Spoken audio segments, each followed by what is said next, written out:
എൻ്റെ കാലിൽ ഒട്ടും നടക്കാൻ വയ്യാത്ത അവസ്ഥയിൽ ഞാൻ സ്റ്റിക്ക് ഉപയോഗിച്ചുകൊണ്ടാണ് നടക്കുന്നത്. അത് ഒരു 2 വർഷം കൊണ്ട് ഞാൻ സ്റ്റിക്കാണ് ഉപയോഗിക്കുന്നത്. മറ്റേത് ഞാൻ എങ്ങനെയെങ്കിലുമൊക്കെ പ്രയാസപ്പെട്ട് വേദന സംഹാരിയുടെ ഗുളികകളൊക്കെ കഴിച്ചുകൊണ്ടൊക്കെ നടന്നു. ഇപ്പോഴെനിക്ക് അത് പറ്റുന്നില്ല.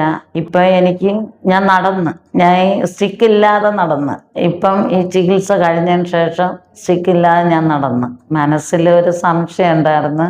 സംശയം എന്ന് പറഞ്ഞാൽ ഞാൻ ഇവിടുത്തെ വീഡിയോ കണ്ടത് ഒരു പൊടി കൊച്ചും ഒരമ്മയുമായിട്ട് വന്ന് അവരുടെ അനുഭവ കഥ പറഞ്ഞതാണ് ഞാൻ കേട്ടത് മൊബൈൽ കൂടി.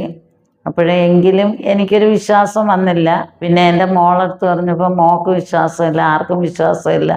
പക്ഷെ ഞാൻ ഇവിടെ നിരന്തരം വിളിച്ചുകൊണ്ടിരുന്ന് ഒരുപാട് രോഗികൾ ആശ്വാസം കിട്ടിപ്പോകുന്നുണ്ട്. ഈ എണ്ണം എനിക്ക് ഓർമ്മയില്ല, ഒരുപാടുണ്ടായിരുന്നു. അവർ കയറി വരുന്ന സമയത്ത് അവർ നല്ല പ്രയാസത്തോടുകൂടി അവരുടെ മുഖത്തിൽ കണ്ടാൽ അറിയാം അവരുടെ വേദനയുടെ അനുഭവം എന്താണെന്നുള്ള.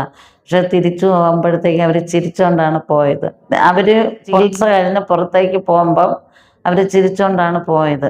എൻ്റെ മനസ്സിൽ സ്റ്റിക്ക് എനിക്ക് ആവശ്യം തന്നെ എന്ന് വിചാരിച്ച് ഇപ്പോൾ എനിക്ക് വേണ്ടാന്ന് തോന്നുന്നു.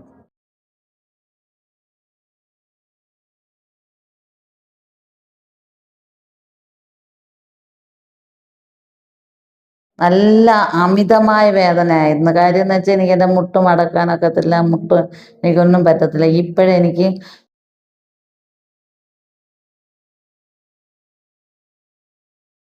എന്നിങ്ങനെയൊന്നും ചെയ്യാൻ പറ്റത്തില്ലായിരുന്നു. എനിക്ക് എങ്ങനെ നടക്കണമെന്ന് ഞാൻ ചിന്തിച്ചു പോയി. എൻ്റെ ജീവിതത്തിൽ ഞാൻ നടക്കൂലെന്ന് ഞാൻ വിശ്വസിച്ചു പോയി. ഞാൻ തിരുവനന്തപുരം ജില്ലയിൽ നെയ്യാറ്റിൻകര താലൂക്ക് കാഞ്ഞിരംകുളം എന്ന് പറഞ്ഞ സ്ഥലത്തു നിന്നാണ് വരുന്നത്.